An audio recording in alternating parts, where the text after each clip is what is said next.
미국이 7조 4천억을 쏟고도 실패했습니다. 펜타곤이 발칵 뒤집혔습니다. 11년 전 한국에게 기술 절대 안 준다며 문을 닫아버린 그 무기를 한국이 6,200억으로 완성해버렸기 때문입니다. 정밀도는 미국의 2.7배, 나토 4개국이 미국 대신 한국을 선택했습니다. 더 충격적인 건 미국이 불가능하다며 포기한 꿈의 무기까지 한국이 세계 최초로 완성했다는 사실입니다. 그 충격적인 전말을 지금 공개합니다. 시작하기 전 구독과 좋아요, 그리고 대한민국 화이팅 댓글로 한국을 응원해주세요. 제 이름은 마이클 제임스 브레넌입니다. 저는 미국 해군성에서 28년을 근무했습니다. 마지막 직책은 해군성 차관보였습니다. 연구개발과 조달을 총괄하는 자리였죠.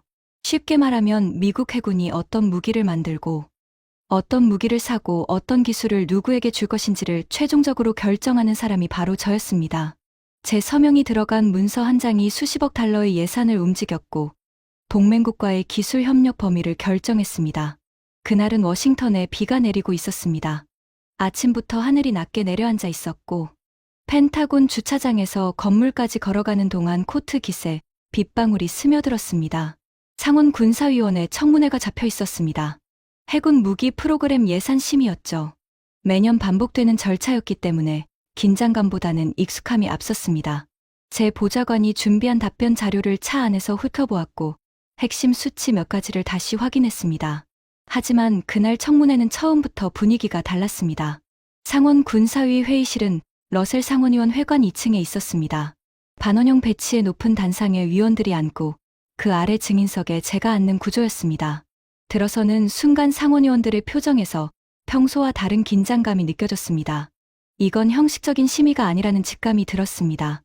의장인 로버트 해밀턴 상원의원이 서류를 내려다보고 있었는데 그 서류가 제가 제출한 보고서가 아닌 다른 문서라는 것을 한눈에 알 수 있었습니다.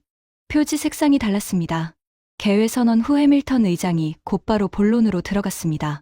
브레넌 차관보, 프로젝트 트라이던트에 대해 묻겠습니다. 프로젝트 트라이던트, 미국 해군의 차세대 수직 발사식 대잠 로켓 개발 프로그램이었습니다. 제가 7년 전부터 직접 총괄해온 프로그램이었죠. 예상된 질문이었습니다.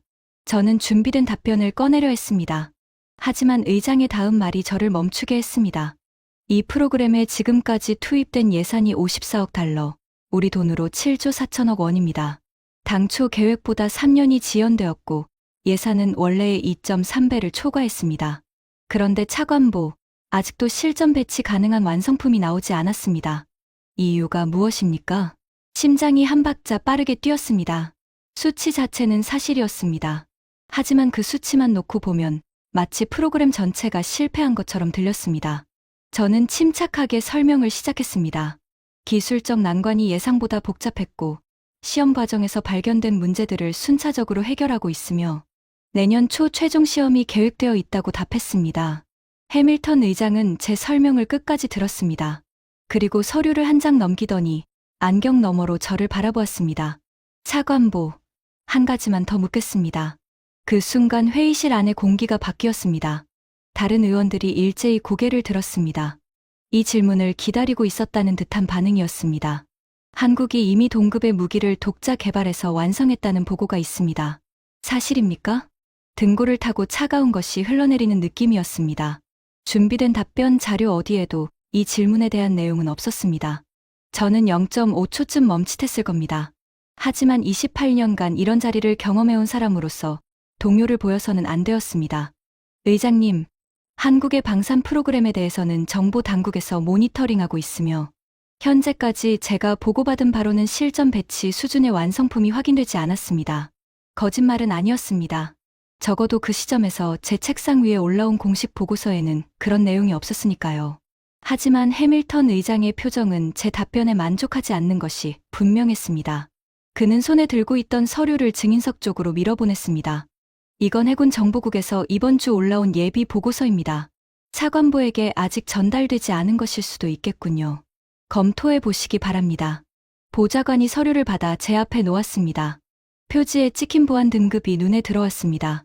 저는 첫 페이지를 펼쳤습니다. 그리고 두 번째 문단에서 시선이 멈추었습니다. 숫자 하나가 적혀 있었습니다. 오차 13m. 미국 프로젝트 트라이던트의 가장 최근 시험 결과는 35m였습니다. 그 수치도 개선된 것이었습니다. 초기에는 50m가 넘었으니까요. 그런데 한국이 13m를 달성했다는 겁니다. 손끝이 미세하게 떨리는 것을 느꼈습니다. 하지만 그 자리에서 감정을 드러낼 수는 없었습니다. 서류를 조용히 덮고 의장을 바라보았습니다. 확인해 보겠습니다. 그것이 제가 할 수 있는 전부였습니다. 청문회는 그 뒤에도 40분이 더 이어졌지만 솔직히 나머지 질의응답 내용은 거의 기억나지 않습니다. 머릿속에는 그 숫자 하나만 남아 있었습니다. 13m. 펜타곤으로 돌아가는 차 안에서 저는 창밖의 빗줄기를 바라보았습니다. 보좌관이 뭔가를 보고하고 있었지만 귀에 잘 들어오지 않았습니다. 머릿속에서는 11년 전의 기억이 선명하게 되살아나고 있었습니다. 그때 저는 해군성에서 기술협력 담당 부차관보였습니다. 동맹국의 기술 이전 요청을 검토하고 승인 여부를 결정하는 실무 최고 책임자였죠. 매년 수십 건의 요청이 올라왔고 대부분은 정해진 기준에 따라 처리되었습니다. 그런데 그해 가을 한 건의 요청이 제 책상에 놓였을 때 저는 평소보다 오래 서류를 들여다보았습니다. 한국해군의 공식 기술 이전 요청이었습니다. 수직발사식 대잠 로켓의 핵심 설계 원리와 유도, 체계 구조에 대한 기술 접근을 요청하는 내용이었습니다. 완제품을 달라는 것이 아니었습니다. 설계의 뼈대를 공유해 달라는 것이었죠. 그것을 바탕으로 자체 개발하겠다는 취지였습니다. 저는 요청서를 꼼꼼히 읽었습니다. 한국 측의 논리는 분명했습니다. 북쪽 해역에서 잠수함 위협이 증가하고 있고 자국 해상 교통로 방어를 위해 대잠 능력이 필수적이라는 설명이었습니다. 동맹국으로서 합리적인 요청이라는 주장이었죠. 2주 뒤 펜타곤 4층 회의실에서 한국 대표단과 마주 앉았습니다. 회의실은 창문이 없는 내부 공간이었습니다. 형광등 불빛이 회색 벽면에 균일하게 퍼져 있었고 긴 직사각형 테이블 위에는 각국 이름표가 놓여 있었습니다. 공기에서는 오래된 건물 특유의 냄새가 났습니다. 카펫과 종이와 커피가 뒤섞인 그 냄새였죠. 한국 대표단은 6명이었습니다. 해군 장교 3명과 국방과학연구소 연구원 3명이 테이블 한쪽에 나란히 앉아 있었습니다. 그들의 자세는 단정했고 서류는 완벽하게 정리되어 있었습니다. 하지만 눈빛에서 긴장감이 느껴졌습니다. 이 회의의 결과가 자신들에게 얼마나 중요한지를 알고 있는 사람들의 표정이었습니다. 수석 대표가 프레젠테이션을 시작했습니다. 한국 해역의 잠수함 위협, 현황 자국 해군의 대잠 능력 공백, 그리고 기술 이전이 승인될 경우의 개발 로드맵까지 체계적으로 준비된 발표였습니다. 저는 발표를 들으면서 테이블 건너편을 살폈습니다. 그때 한 사람이 눈에 들어왔습니다. 대표단 맨 끝에 앉은 젊은 소령이었습니다. 명찰에는 조연석이라고 적혀 있었습니다. 다른 사람들이 발표에 집중하거나 우리 측 반응을 살피고 있을 때 그는 저를 바라보고 있었습니다. 감정이 드러나지 않는 눈이었습니다. 분석하는 눈이었죠. 이 회의가 어떤 방향으로 흘러갈지 이미 여러 시나리오를 계산하고 있는 사람의 눈빛이었습니다. 발표가 끝나고 제 차례가 되었습니다. 저는 이미 결정을 내린 상태였습니다. 요청이 접수된 직후부터 기술팀, 법률팀, 전략팀과 검토를 마친 뒤였습니다. 결론은 명확했습니다. 저는 서류를 테이블 위에 내려놓고 말했습니다. 한국의 요청을 신중하게 검토했습니다. 결론부터 말씀드리면 이번 기술 이전 요청은 승인되지 않습니다. 회의실이 조용해졌습니다. 통역이 한국어로 옮기는 동안 한국 대표단의 얼굴에서 빛이 사라지는 것이 보였습니다. 하지만 저는 계속했습니다. 이유는 2가지입니다. 첫째, 기술적 근거입니다. 수직발사식 대잠 로켓은 로켓 추진 공중 비행제어 수중, 음향유도라는 3가지 최상위 기술이 하나의 체계 안에서 완벽하게 통합되어야 합니다. 미국은 이 무기를 개발하는데 23년이 걸렸습니다. 한국은 현재 이 수준의 유도 무기를 독자 설계한 실적이 없습니다. 기술을 이전받더라도 이를 흡수하고 체계화할 역량이 검증되지 않았습니다. 한국 측 연구원 한 명이 뭔가 말하려 했지만 수석 대표가 손짓으로 제지했습니다. 둘째는 전략적 판단입니다. 이 등급의 기술 협력은 현재 특정 동맹국 범위 안에서만 진행되고 있으며 그 범위를 확대하는 것은 기존 파트너들과의 관계에 영향을 줄 수 있습니다. 저는 서류를 정리하며 마지막으로 덧붙였습니다. 대잠 능력이 시급하다면 완성된 체계를 구매하는 방안을 권고합니다. 기반 없이 처음부터 개발을 시도하는 것은 현실적이지 않습니다. 그때 테이블 끝에서 조연석 소령이 처음으로 입을 열었습니다. 다른 동맹국에는 허용된 협력이 왜 한국에는 적용되지 않습니까? 목소리가 낮고 또렷했습니다. 감정적이지 않았습니다. 오히려 그 침착함이 더 날카롭게 느껴졌습니다. 동일한 기준이 적용됩니다. 문제는 차별이 아니라 입증된 기술 이력입니다. 제가 답하자 그는 더 이상 말하지 않았습니다. 하지만 시선은 거두지 않았습니다. 회의는 악수 없이 끝났습니다. 한국 대표단이 서류를 챙겨 일어섰습니다. 문 쪽으로 향하는 그들의 뒷모습을 바라보면서 저는 제 결정이 옳았다고 확신하고 있었습니다. 한국의 기술 수준으로는 이 무기를 만들 수 없다. 몇 년 시도하다가 포기하고 결국 완제품을 사러 올 것이다. 그것이 제 판단이었습니다. 그런데 문이 닫히기 직전이었습니다. 조연석 소령이 발걸음을 멈추고 돌아보았습니다. 2초쯤이었을 겁니다. 길지 않은 시간이었습니다. 하지만 그 눈빛은 분노가 아니었습니다. 좌절도 아니었습니다. 방금 들은 거절을 완전히 소화하고 다음 단계를 이미 결정한 사람의 눈이었습니다. 설명할 수 없는 감각이 등줄기를 스쳤습니다. 하지만 저는 그것을 무시했습니다. 일시적인 감상이라고 치부했습니다. 그리고 11년 동안 그 눈빛을 잊고 살았습니다. 청문회 다음 날이었습니다. 펜타곤 집무실에 도착한 것은 오전 7시였습니다. 비가 그친 뒤에 하늘은 짙은 회색이었고 창 너머로 포토맥 강이 흐릿하게 보였습니다. 책상 위에는 밤사이 쌓인 서류들이 놓여 있었습니다. 보좌관이 커피와 함께 우선 처리 목록을 가져왔습니다. 목록 맨 위에 빨간색 표시가 되어 있었습니다. 해군 정보국 보고서, 어제 상원의원이 언급한 그 문서의 정식 버전이었습니다. 봉투를 열고 첫 페이지를 읽었습니다. 제목은 간결했습니다. 한국해군 수직발사식 대잠로켓 독자 개발 현황 평가. 6페이지짜리 보고서였습니다. 첫 문단부터 심상치 않았습니다. 한국국방과학연구소가 11년간 진행해온 독자 개발 프로그램이 최종 단계에 진입한 것으로 평가됨. 지난달 동해 해상에서 실시된 실사격 시험에서 함정 탑재 수직발사관에서 발사, 공중비행해면 입수 수중 표적 추적 및 명중의 성공, 측정된 원형 공산 오차 13m. 저는 그 숫자를 2번 읽었습니다. 그리고 보고서를 내려놓고 의자 등받이에 기대었습니다. 13m. 프로젝트 트라이던트의 가장 최근 시험 결과가 35m였습니다. 그것도 7조 4천억 원을 투입한 결과였습니다. 미국 최고의 방산업체들이 참여하고 수천 명의 엔지니어가 매달린 프로그램의 현재 성적이 35m였습니다. 한국은 13m. 하지만 저는 곧바로 의심부터 했습니다. 정보 보고서는 때로 과장되거나 오류가 포함되기도 합니다. 한국 측이 발표한 수치를 검증 없이 그대로 인용했을 가능성이 있었습니다. 시험 조건이 우리와 다를 수도 있었죠. 통제된 환경에서의 결과와 실전 환경에서의 결과는 전혀 다른 이야기입니다. 보고서 2번째 페이지로 넘겼습니다. 개발 예산 항목이 눈에 들어왔습니다. 총 개발비 4억 5천만 달러. 우리 돈으로 6,200억 원. 잠시 계산을 했습니다. 미국의 프로젝트 트라이던트가 54억 달러. 한국이 4억 5천만 달러. 정확히 12분의 1이었습니다. 미국 예산의 12분의 1로 미국보다 정밀한 무기를 만들었다는 이야기였습니다. 저는 보고서 여백의 물음표를 크게 그렸습니다. 이건 말이 안 되는 숫자였습니다. 저는 이 분야를 28년간 해온 사람이었습니다. 무기 개발에서 예산은 곧 능력이었습니다. 더 많은 돈은 더 많은 시험을 의미하고 더 많은 시험은 더 높은 정밀도를 의미합니다. 12배의 예산 차이를 뒤집는 결과라니요. 어딘가에 오류가 있을 것이라 판단했습니다. 3번째 페이지에는 한국 프로그램의 이력이 정리되어 있었습니다. 읽으면서 저도 모르게 고개를 끄덕이는 부분이 있었습니다. 개발 초기 3년간 발사 시험 연속 실패, 추진장치 폭발 2건, 유도 체계 이탈 4건, 동체 강도 파손 3건. 이후 4년차에 비행 성공 하나, 궤도 유지 실패. 5년차부터 9년차까지 유도 체계 안정화 작업 지속. 총 67회 시험 중 성공률 점진적 상승. 11년차 최종 시험 성공. 67번의 시험. 초기의 연속 실패.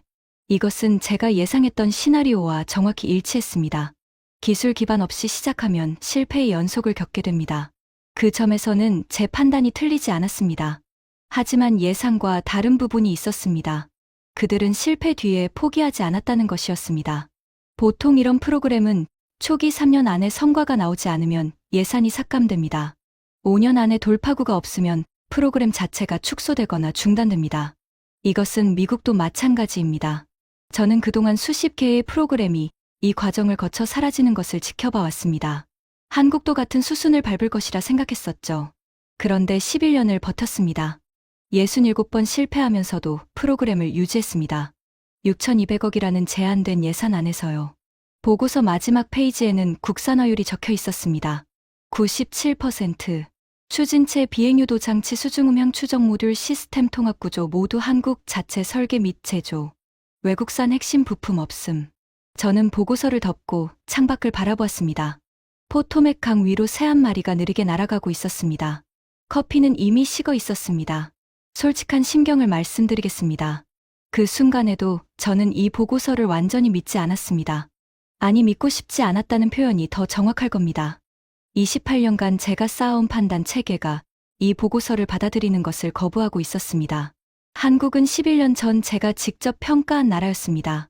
그때 한국의 유도무기 독자 설계 경험은 거의 전무했습니다. 수직 발사식 대잠 로켓은 미국이 23년과 막대한 자원을 투입해 만든 체계입니다. 그 기술의 뼈대조차 갖추지 못한 나라가 11년 만에 미국을 뛰어넘었다고요. 가능한 이야기가 아니었습니다. 하지만 상원군사위원회가 이미 이 정보를 갖고 있었습니다. 내일이면 국방장관에게도 보고될 것이었습니다. 검증 없이 넘어갈 수 있는 상황이 아니었습니다. 오전 10시 국방장관실에서 전화가 왔습니다. 예상대로였습니다. 브레넌, 한국 건 봤나? 방금 보고서를 확인했습니다. 검증해. 직접 확인하고 2주 안에 보고해. 알겠습니다. 전화를 끊고 잠시 가만히 앉아 있었습니다. 직접 확인하라는 지시. 이것은 단순히 보고서 한 장을 검토하라는 의미가 아니었습니다. 현장에서 실제 증거를 수집하고 미국의 정보력과 기술평가 역량을 동원해서 한국이 정말로 이 무기를 완성했는지 아니면 과장된 발표인지를 밝혀내라는 것이었습니다. 저는 보좌관을 불렀습니다. 태평양 함대 사령부와의 미팅을 잡으라고 했습니다. 한미합동훈련 기록부터 확인해야 했습니다. 사무실을 나서기 전 서랍에서 오래된 파일 하나를 꺼냈습니다. 11년 전 한국기술이전 거부 결정 당시 제가 서명한 문서였습니다. 거기에는 제가 직접 적은 한 줄이 있었습니다. 한국은 이 등급의 무기를 독자 설계할 역량을 갖추지 못했음. 저는 그 문장을 한참 바라보았습니다. 그리고 파일을 다시 서랍에 넣고 문을 닫았습니다. 아직 결론을 내리기엔 이르다고 스스로에게 말했습니다. 보고서는 보고서일 뿐이다. 직접 확인하기 전까지는 판단을 유보하자. 하지만 복도를 걸어 나오면서 한 가지 생각이 머릿속을 떠나지 않았습니다. 만약 이 보고서가 사실이라면, 만약 한국이 정말로 해낸 것이라면, 그렇다면 11년 전 제가 확신을 가지고 닫아버린 그 문이 한국에게 어떤 의미였는지를 처음부터 다시 생각해봐야 한다는 것이었습니다. 그리고 그것은 단지 한국에 대한 문제가 아니었습니다. 제 판단에 대한 문제이기도 했습니다. 포토맥 강 위의 하늘은 여전히 회색이었습니다. 하지만 저는 그날 처음으로 그 회색이 단순한 날씨가 아니라 무언가 큰 변화가 다가오고 있다는 징조처럼 느껴졌습니다. 다음 날 아침 저는 워싱턴 덜레스 공항에서 하와이행 비행기에 올랐습니다. 태평양 함대 사령부가 있는 진주만으로 향하는 길이었습니다. 비행 시간은 10시간이 넘었습니다. 평소라면 기내에서 서류를 검토하거나 잠을 청했겠지만 그날은 둘 다 할 수 없었습니다. 좌석 앞 테이블 위에 해군 정보국 보고서를 펼쳐놓고 같은 페이지를 몇 번이나 다시 읽었습니다. 읽을 때마다 같은 숫자가 눈에 걸렸습니다. 13m, 97%, 6,200억, 그리고 67번의 시험. 진주만에 도착한 것은 현지 시각으로 오후 늦은 시간이었습니다.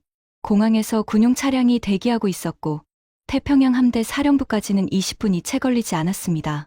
차창 밖으로 야자수와 푸른 바다가 보였지만 관광객의 눈으로 볼 여유는 없었습니다. 사령부 정문을 통과할 때 경비병이 거수경례를 했고 저는 고개를 끄덕이며 차에서 내렸습니다. 태평양 함대 사령부 정보분석실은 건물 지하에 있었습니다. 두꺼운 철문을 통과하면 천장이 낮은 넓은 공간이 나왔습니다. 벽면 전체에 대형 스크린이 설치되어 있었고 실시간으로 태평양 전역의 해군 동향이 표시되고 있었습니다. 냉방이 강하게 돌아가고 있었지만 장비에서 나오는 열기 때문인지 공기가 건조하고 무거웠습니다. 태평양 함대 부사령관 리처드 오브라이언 중장이 저를 맞았습니다. 우리는 15년 넘게 알고 지낸 사이였습니다. 해군 사관학교 동기는 아니었지만 여러 프로그램에서 함께 일한 경험이 있었죠. 그는 제가 왜 왔는지 이미 알고 있었습니다. 마이클, 오래간만이군. 한국 건 때문이지? 저는 고개를 끄덕였습니다. 직접 봐야 할 것 같아서 왔네. 한미합동훈련 기록 중에 한국 대잠무기 관련 영상이 있다고 들었어.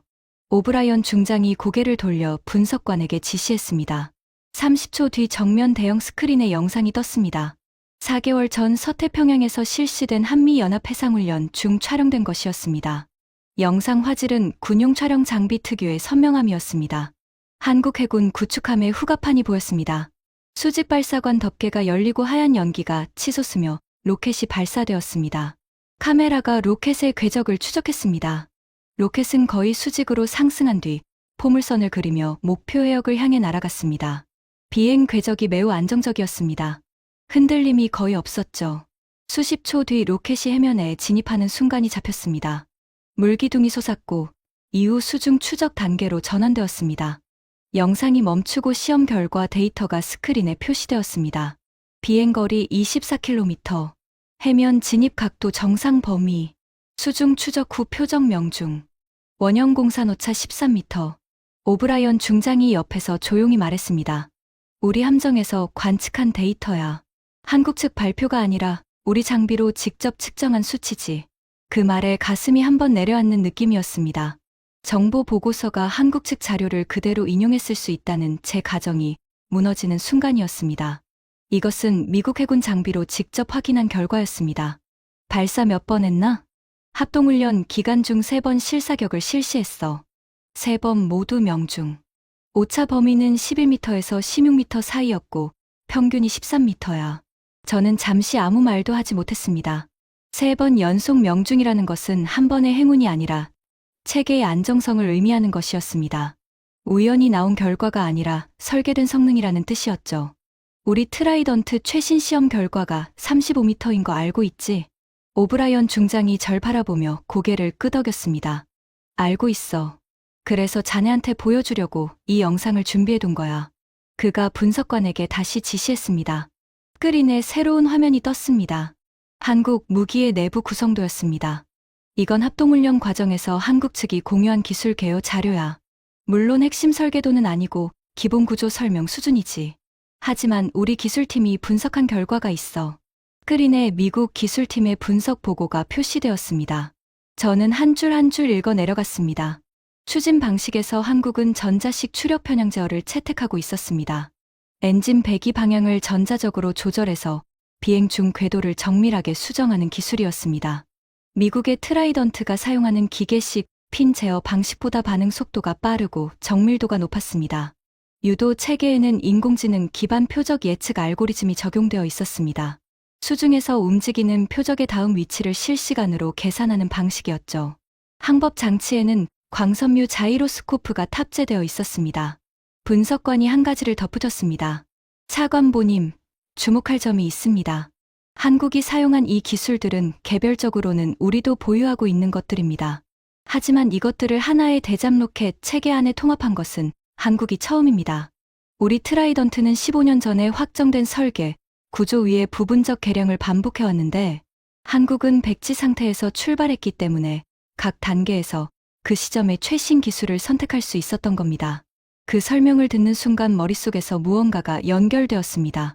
미국은 기존 체계를 다듬는 방식으로 발전해왔습니다. 이미 완성된 구조가 있었고 그 위에 부품을 교체하고 소프트웨어를 업데이트하는 접근이었죠. 그것이 효율적이라고 믿어왔습니다. 실제로 대부분의 경우에는 그렇습니다. 하지만 한국에게는 기존 체계가 없었습니다. 제가 문을 닫아버렸기 때문이었습니다. 그래서 그들은 빈 도화지 위에 처음부터 그림을 그려야 했습니다. 그 과정에서 매 단계마다 가장 최신의 기술을 고를 수 있었던 겁니다. 오래된 구조에 묶이지 않았기 때문에 가능한 일이었습니다. 기존 체계의 유산이 때로는 족쇄가 될 수 있다는 사실을 저는 이론적으로는 알고 있었습니다. 하지만 그것이 이렇게 현실적인 차이로 드러나는 것을 직접 본 것은 처음이었습니다. 오브라이언 중장이 말했습니다. 하나 더 알아야 할 게 있어. 그의 표정이 한층 더 진지해졌습니다. 한국 무기의 국산화율 97%야. 추진체 유도장치 수중음향 추적 모듈 시스템 통합 전부 한국산이야. 미국 부품 하나도 안 들어갔어. 저는 반사적으로 반문했습니다. 센서나 전자장비 어딘가에 우리 기술이 들어간 건 아닌가. 간접적으로라도 우리 기술팀이 가장 먼저 확인한 부분이야. 결론은 없다는 거야. 숨겨진 미국 부품도 없고 유럽 하위 시스템도 없어. 전시판에 적힌 그대로야. 그 대답을 듣고 나서 저는 한동안 스크린을 바라보았습니다. 화면에는 한국 무기의 구성도가 그대로 떠 있었습니다. 크지 않은 체계였습니다. 현대 구축함의 표준 수직 발사관에 맞는 크기였죠. 하지만 그 안에 담긴 기술의 밀도는 제가 예상했던 수준을 완전히 넘어서 있었습니다. 진주만을 떠나기 전 오브라이언 중장이 복도 끝까지 배웅을 나왔습니다. 악수를 하면서 그가 낮은 목소리로 한마디를 했습니다. 마이클, 이건 시작이야. 더 큰 게 있어. 무슨 뜻인가? 영국한테 물어봐. 그 사람들이 별도로 검증을 했다고 하더군. 저는 고개를 끄덕이고 차에 올랐습니다. 공항으로 향하는 차 안에서 태블릿을 꺼내 영국 해군 무기평가위원회 수석 기술자문 제임스 카터에게 화상회의를 요청하는 메일을 보냈습니다.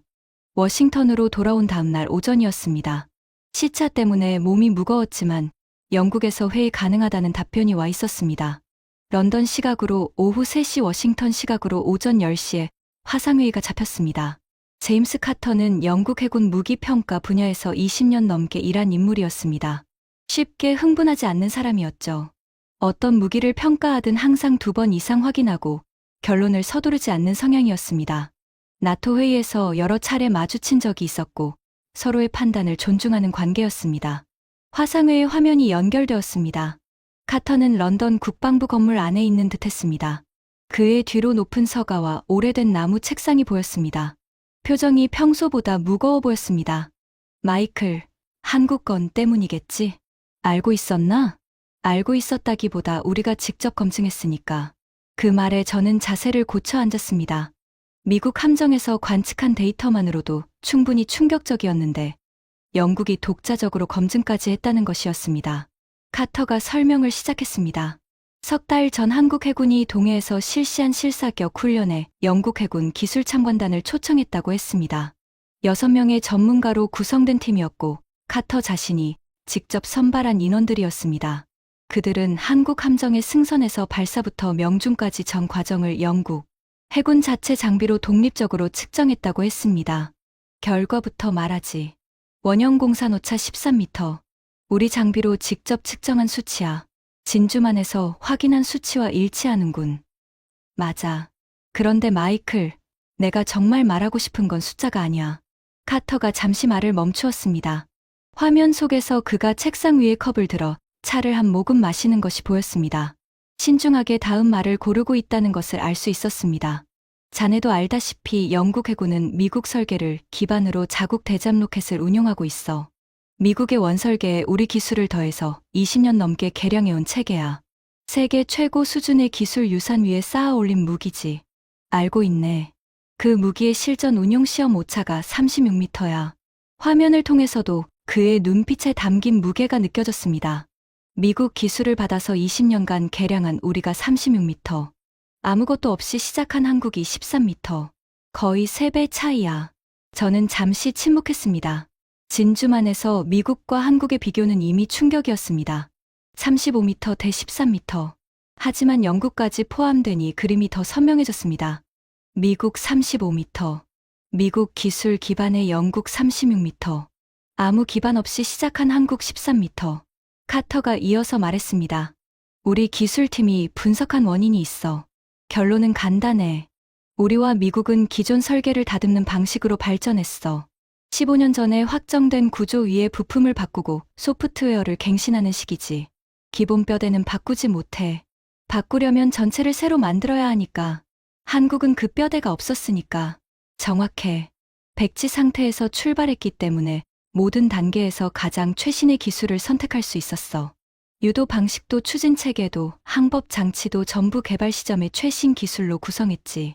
우리가 사용하는 기계식 핀 제어를 그들은 전자식 추력 편향 제어로 대체했고 우리의 전통 알고리즘을 인공지능 예측 방식으로 대체했어. 결국 우리가 준 유산이 오히려 발목을 잡은 셈이군. 카터가 고개를 끄덕였습니다. 아이러니하지. 기술을 이전받았다면 한국은 우리와 같은 구조를 물려받았을 거야. 그랬다면 같은 한계 안에 갇혔을 거야. 거절이 오히려 그들에게 자유를 준 셈이야. 그 말이 가슴 한가운데를 찔렀습니다. 11년 전 제가 내린 거절이 한국을 멈추게 한 것이 아니라 오히려 더 나은 길로 밀어준 결과가 되었다는 뜻이었습니다. 기술의 족쇄에서 벗어나게 해준 셈이라니. 이것을 어떻게 받아들여야 할지 머릿속이 복잡해졌습니다. 카터가 마지막으로 한 가지를 더 전했습니다. 마이클, 한국 함정에 승선했을 때 한 가지 인상적이었던 게 있어. 무기 자체의 성능도 놀라웠지만 설계 철학이 달랐어. 이 무기는 처음부터 수출을 고려하고 만들어졌어. 나토 표준 수직 발사관에 별도 개조 없이 장착 가능하도록 설계되어 있었어. 기존 함대를 대대적으로 뜯어고치지 않아도 바로 통합할 수 있다는 뜻이야. 구매자 입장에서 생각하고 만들었다는 건가? 그렇지. 자기들이 쓸 무기만 만든 게 아니야. 다른 나라 해군이 무엇을 필요로 하는지를 연구하고 그 조건에 맞춰 설계한 거야. 이건 단순히 기술을 복제하는 수준에서는 나올 수 없는 발상이야. 화상회의가 끝난 뒤에도 저는 한동안 꺼진 화면을 바라보았습니다. 미국 35m, 영국 36m, 한국 13m. 세 개의 숫자가 머릿속에서 빙빙 돌았습니다. 그리고 한 가지 불편한 사실을 인정해야 했습니다. 이것은 정보 오류도 과장도 아니었습니다. 미국 태평양 함대가 직접 측정하고 영국 해군이 독자적으로 검증한 결과였습니다. 두 개의 독립적인 출처가 동일한 결론을 가리키고 있었습니다. 하지만 저는 아직 완전히 받아들이지 못하고 있었습니다. 28년간 쌓아온 판단 체계가 쉽게 무너지지는 않았습니다. 어딘가에 놓치고 있는 변수가 있을 수 있었습니다.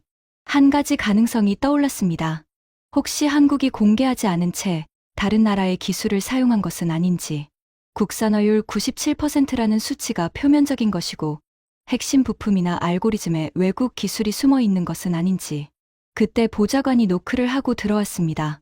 차관보님, 주일 미 해군 무관실에서 긴급 보고가 올라왔습니다. 서류를 받아 들었습니다. 일본 방위성 관련 동향 보고였습니다. 주일 미 해군 무관실의 보고서는 A4 2장 분량이었습니다. 하지만 그 안에 담긴 내용의 무게는 2장이 아니었습니다. 보고서의 골자는 이것이었습니다. 일본 방위성 내부에서 한국의 대잠무기 개발 성공에 대한 긴급 대응 회의가 열렸다는 것이었습니다. 회의는 비공개였지만 무관실의 정보원을 통해 핵심 내용이 파악되었습니다. 일본 해상자위대는 미국으로부터 기술을 라이선스 받아 자국 대잠 로켓을 운용하고 있었습니다. 미국의 설계를 기반으로 일본 방산업체가 생산하는 방식이었죠. 미국이 제공한 기술 위에 일본 자체 개량을 더한 체계였습니다. 보고서에 적힌 일본 무기의 최신 시험 결과, 원형 공산 오차 42m. 저는 그 숫자를 보고 서류를 내려놓았습니다. 미국 35m, 영국 36m, 일본 42m, 그리고 한국 13m. 미국의 기술을 받은 세 나라가 35m에서 42m 사이에 머물러 있었습니다. 기술을 거절당한 한국만이 13m였습니다. 숫자의 의미를 곱씹어 보았습니다. 일본은 미국과 가장 긴밀한 군사동맹국 중 하나였습니다. 기술 이전의 범위도 넓었고 수십 년간 미국 무기를 라이선스 생산해온 경험이 축적되어 있었습니다. 제가 11년 전 한국에게 입증된 기술 이력이 부족하다며 거절했을 때 일본은 바로 그 이력을 갖춘 나라의 대표적인 사례였습니다. 그런데 그 일본이 42m이고 한국이 13m. 3배가 넘는 차이였습니다. 보고서 두 번째 장에는 더 충격적인 내용이 있었습니다. 일본 방위성이 비밀리에 한국 무기에 대한 정보를 수집하기 시작했다는 것이었습니다. 정보 수집의 목적은 두 가지였습니다. 하나는 한국 기술의 실체를 파악하는 것이었고, 다른 하나는 한국 무기가 아시아 태평양 무기 시장에서 일본 방산 수출에 미칠 영향을 분석하는 것이었습니다. 일본이 한국의 군사 기술을 위협으로 인식하기 시작했다는 의미였습니다. 거기에 한 줄이 더 있었습니다. 방위성 내부 일각에서 미국 기술 기반의 기존 방식을 재검토하고 독자 개발 비중을 높여야 한다는 의견이 제기되었다는 정보였습니다. 한국의 사례가 자극제가 된 것이었죠. 그 대목을 읽으면서 등에 소름이 돋는 느낌이었습니다. 한국의 성공이 일본의 방위 전략 자체에 의문을 던지고 있었습니다. 미국 기술을 받아서 만드는 것이 정말로 최선인가? 그 질문이 일본 내부에서 나오기 시작한 것이었습니다. 저는 의자에서 일어나 창가로 걸어갔습니다. 펜타곤 4층에서 바라보는 포토맥 강은 오후 햇살에 반짝이고 있었습니다. 강 건너편에 워싱턴 기념비의 흰 기둥이 보였습니다. 생각을 정리해 보았습니다. 미국이 기술을 제공한 동맹국들. 영국 36m, 일본 42m, 모두 미국의 원설계 위에 자국 기술을 더한 체계들이었습니다. 그런데 공통적으로 30m대에서 40m대에 머물러 있었습니다. 미국 자체도 35m에 머물러 있었죠. 모두가 같은 뿌리에서 출발했기 때문에 같은 한계를 공유하고 있었던 겁니다. 한국만이 그 뿌리 밖에 있었습니다. 제가 뿌리를 주지 않았기 때문에요. 그 사실이 주는 의미를 받아들이기까지 시간이 좀 필요했습니다. 저는 30년 가까이 기술 이전과 동맹국, 무기 협력 체계 안에서 일해왔습니다. 우방국에게 기술을 제공하고 그들이 그 위에 자국, 역량을 쌓아 올리게 하는 것이 서방 방위 체계의 근간이었습니다. 그 체계 속에서 미국은 항상 중심이었고 기준이었습니다. 그런데 한국이 그 체계 바깥에서 미국보다 나은 결과를 만들어냈습니다. 이것은 단순히 한국의 성공이 아니었습니다. 제가 28년간 일해온 체계 자체에 대한 질문이었습니다. 보좌관이 다시 문을 두드렸습니다. 이번에는 표정이 더 급박했습니다. 차관보님, 나토 해군사령부에서 긴급 통보가 왔습니다. 나토 해군사령부의 통보 내용을 읽는 순간 손에 들고 있던 커피잔을 내려놓지 않을 수 없었습니다. 폴란드, 노르웨이, 에스토니아, 덴마크, 나토 회원국 4나라가 한국의 대잠 로켓 도입을 위한 양해각서에 동시 체결했다는 내용이었습니다.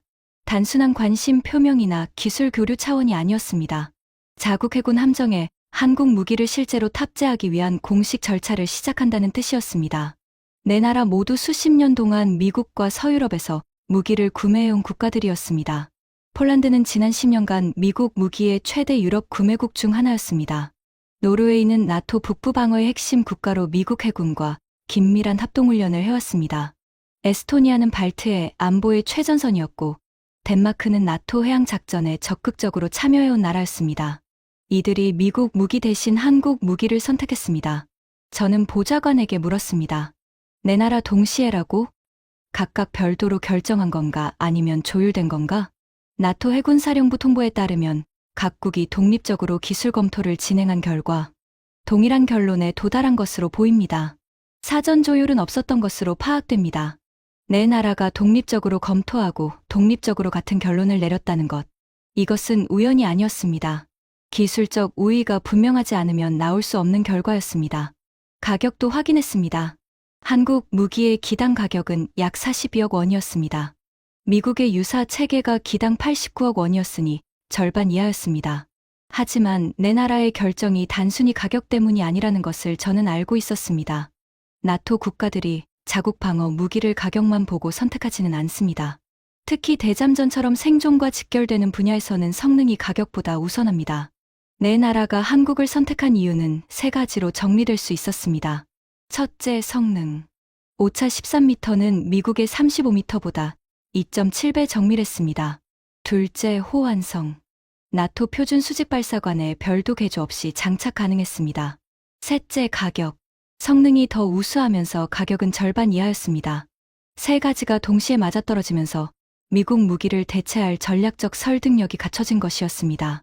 30분 뒤 국방장관실에서 전화가 왔습니다. 브레넌, 나토검 봤나? 방금 확인했습니다. 전화 너머로 장관의 호흡이 무거운 것이 느껴졌습니다. 다음 주 월요일까지 내 앞에 종합보고서를 올려. 한국 무기의 실체가 뭔지, 우리 프로그램에 어떤 영향이 있는지, 그리고 동맹국 이탈을 막을 방법이 있는지 전부 포함해서. 알겠습니다. 전화를 끊고 시계를 봤습니다. 월요일까지는 5일이었습니다. 5일 안에 모든 것을 정리해야 했습니다. 하지만 보고서를 쓰기 전에 한 가지 더 확인해야 할 것이 있었습니다. 카터와의 화상회의에서 오브라이언 중장의 말에서, 그리고 정보 보고서 곳곳에서 암시되고 있는 것이 있었습니다. 한국이 대잠 로켓에서 멈추지 않았다는 신호들이었습니다. 더 큰 무언가가 있었습니다. 저는 해군 정보국에 추가 자료를 요청했습니다. 한국의 해군 무기 개발 프로그램 전체를 포괄하는 최신 정보를요. 답변은 그날 저녁에 왔습니다. 그리고 그 내용은 지금까지의 모든 충격을 합친 것보다도 더 큰 것이었습니다. 그날 저녁 집무실에는 저 혼자뿐이었습니다. 펜타곤 복도의 형광등은 절반이 꺼진 상태였고 창 너머로 포토맥 강 위에 가로등 불빛이 길게 늘어져 있었습니다. 책상 위에는 해군 정보국에서 보내온 추가 자료가 놓여 있었습니다. 봉투를 열기 전 잠시 망설였습니다. 지난 며칠간 확인한 것만으로도 이미 충분히 무거웠기 때문입니다. 봉투를 열었습니다. 첫 페이지의 제목이 눈에 들어왔습니다. 한국해군 초공동 유도어뢰 개발 현황. 심장이 멈추는 느낌이었습니다. 초공동 어뢰. 이 단어가 가진 의미를 이해하려면 먼저 설명이 필요합니다. 초공동 현상이란 어뢰가 수중에서 이동할 때 동체 주변의 기체 기포막을 형성해 물과 직접 접촉하지 않도록 만드는 원리입니다. 물의 저항이 사실상 사라지기 때문에 속도가 비약적으로 올라갑니다. 일반 어뢰가 시속 70에서 80km로 이동하는 반면 초공동 어뢰는 시속 700km 이상이 가능합니다. 10배 가까운 속도 차이입니다. 러시아가 이 원리를 이용한 슈크발 어뢰를 만든 적이 있었습니다. 하지만 치명적인 한계가 있었죠. 직선으로만 이동할 수 있었습니다. 발사 전에 표적 방향을 조준하고 쏘면 일직선으로 날아가는 방식이었습니다. 표적이 움직이면 맞출 수 없었고 방향 수정이 불가능했습니다. 총알처럼 빠르지만 총알처럼 한 방향으로만 가는 무기였습니다. 그래서 전 세계 해군이 꿈꾸는 것이 유도 가능한 초공동 어뢰였습니다. 시속 700km 이상의 속도로 날아가면서도 실시간으로 방향을 바꿔 움직이는 표적을 추적할 수 있는 무기. 속도와 정밀 유도를 동시에 달성하는 것. 이것이 현대해전의 궁극적 무기라 불리는 이유였습니다. 미국도 이 기술에 도전했습니다. 제가 직접 관여한 프로그램이었습니다. 3년간 상당한 예산을 투입했습니다. 미국 최고의 해역무기 연구소와 방산업체가 매달렸습니다. 하지만 핵심 문제를 해결하지 못했습니다. 문제는 이것이었습니다. 초공동 속도에서 어뢰의 방향을 바꾸면 기포막이 깨집니다. 기포막이 깨지면 갑자기 물의 저항이 발생하고 어뢰 동체에 엄청난 충격이 가해집니다. 구조가 버티지 못하거나 제어가 불가능해지는 것이죠. 속도를 유지하면서 방향을 바꾸는 것. 이 두 가지를 동시에 달성하는 것이 기술적으로 불가능에 가깝다는 것이 3년간의 연구 끝에 나온 결론이었습니다. 프로그램은 중단되었습니다. 현재 기술 수준으로는 실용화가 불가능하다는 판정이었습니다. 제 서명이 들어간 중단 보고서가 2년 전 국방장관에게 제출되었습니다. 그런데 보고서에 적힌 내용은 이것이었습니다. 한국이 초공동 유도어뢰를 완성했다. 보고서를 읽어 내려갔습니다. 손가락 끝이 차갑게 식어가는 것을 느꼈습니다. 한국의 어뢰는 시속 740km로 수중을 이동했습니다. 일반 어뢰의 10배에 달하는 속도였습니다. 여기까지는 러시아의 슈크발과 크게 다르지 않았습니다. 하지만 결정적 차이가 있었습니다. 고속 이동 중에도 방향 전환이 가능했습니다. 한국은 미국이 해결하지 못한 그 문제를 풀어냈습니다. 인공지능 기반 예측 알고리즘이 움직이는 표적의 다음 위치를 실시간으로 계산했고 전자식 추력 편향 제어가 기포막의 안정성을 유지하면서 미세한 방향 수정을 가능하게 했습니다. 기포막을 깨뜨리지 않는 범위 안에서 정밀하게 궤도를 조정하는 방식이었습니다. 실사격 시험 영상 기록이 첨부되어 있었습니다. 어뢰가 80km를 이동해 표적에 도달하는데 걸린 시간은 58초였습니다. 1분이 채 되지 않았습니다. 시험 중 표적은 회피 기동을 실시했고 어뢰는 추격하며 궤도를 수정했습니다. 그리고 명중했습니다. 저는 보고서를 내려놓고 두 손으로 얼굴을 감쌌습니다. 미국이 3년간 도전하고 포기한 기술을 한국이 해냈습니다. 대잠 로켓에서 축적한 기술이 기반이 되었을 것이었습니다. 전자식 추력 편향 제어와 인공지능 유도 알고리즘. 대잠 로켓 개발 과정에서 67번의 실패를 거치며 완성한 바로 그 기술들이 초공동 어뢰에 적용된 것이었습니다.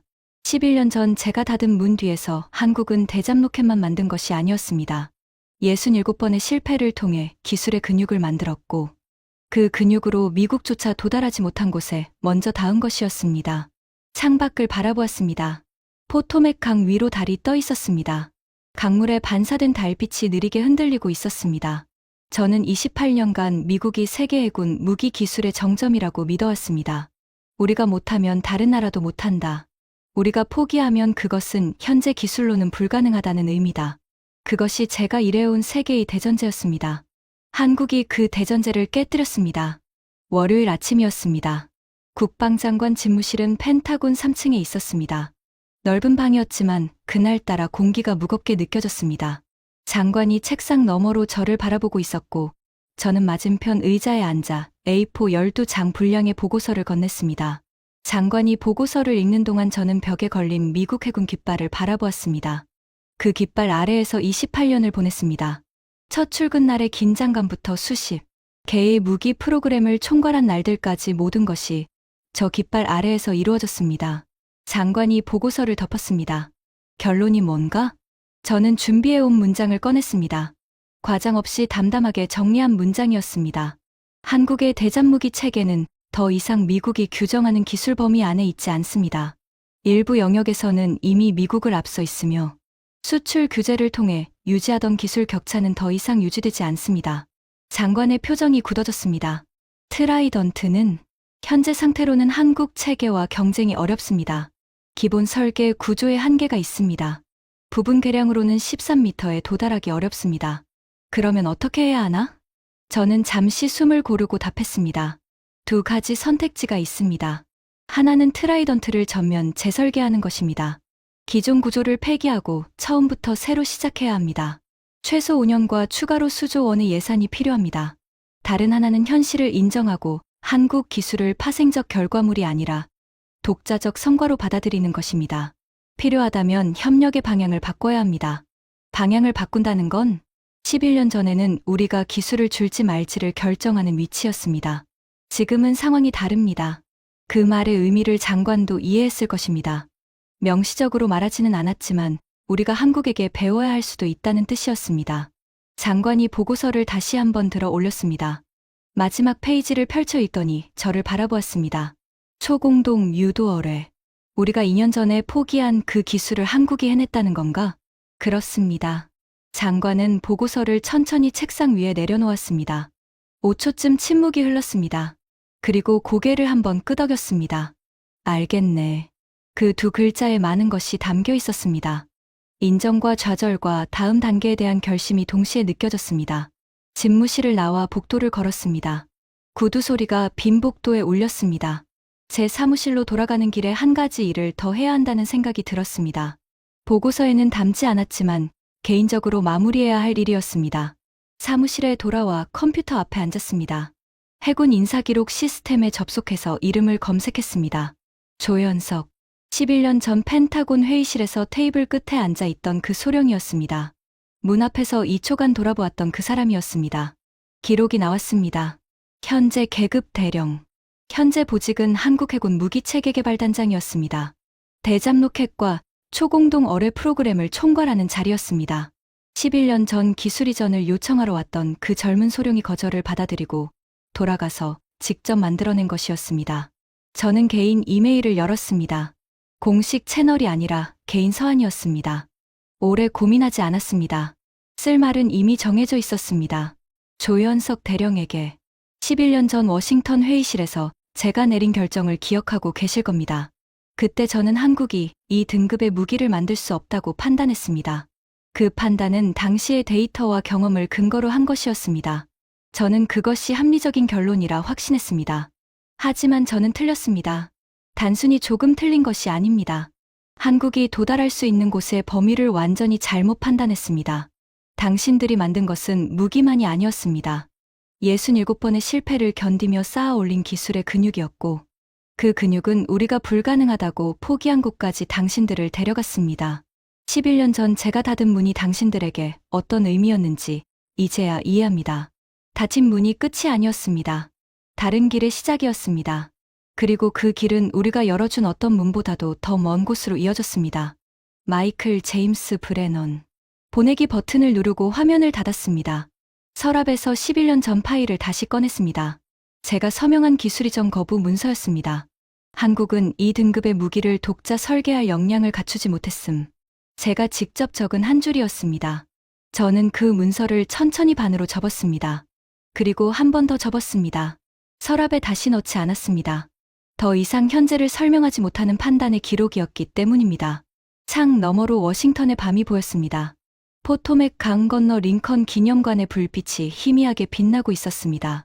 28년간 이 창에서 바라본 풍경이었지만 그날 밤의 풍경은 달랐습니다. 같은 것을 보고 있었지만 보는 눈이 달라져 있었습니다. 저는 하나를 분명히 배웠습니다. 닫힌 문이 항상 끝을 의미하지는 않는다는 것을. 때로는 닫힌 문이 더 넓은 길을 만들고 그 길이 기존의 질서를 다시 쓰게 만든다는 것을. 그리고 어떤 나라의 가능성을 판단할 때 현재 가진 것만 보아서는 안 된다는 것을. 선택지가 사라졌을 때 한 나라가 어디까지 밀고 나갈 수 있는지는 서류 위의 수치로는 예측할 수 없다는 것을.